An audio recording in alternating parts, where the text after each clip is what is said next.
jàppal ñi seetaan kàddu Ola taalal ñi seetaan kàddu jàppal YouTube nga koy fekk TikTok. gis nga yow xam nga la bëgg nga dimbali ñu laa la wax da nga jógee buntu école bi nga taxaw ak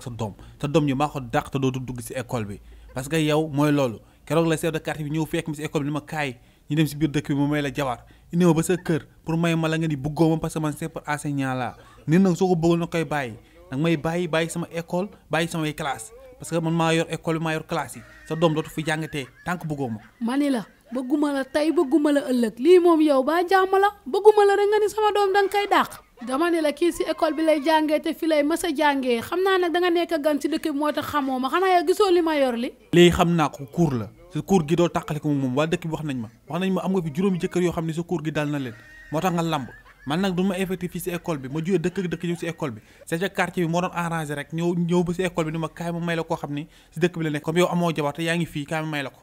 xam naa ne nag xamoo ma ndax dama laa yërëm li nga doon gan si dëkk bi moo tax nga ànd ak chef de quartier ñëw sama kër chef de quartier da lay jaay te yow xamoo ko ñi ma xam ñi ñëpp teggi nan ma maa doore nga réglé te nga jàpp sa jàngale bi sama cours gi man duma tàqalikoo ak moom ndax benn góor duma fontoo. man nag maa doon arrangé rek naan garaawul waaw naa ñëw jël yaag sa cours gi yëpp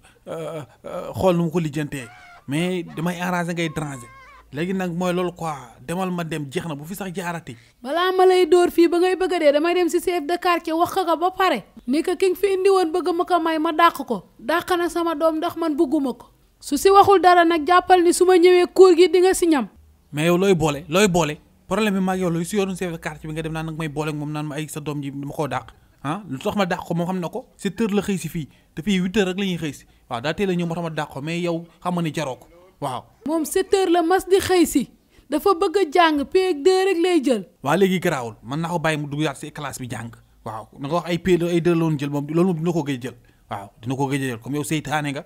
leer na moom boole chef de quartier dafa may dàq ma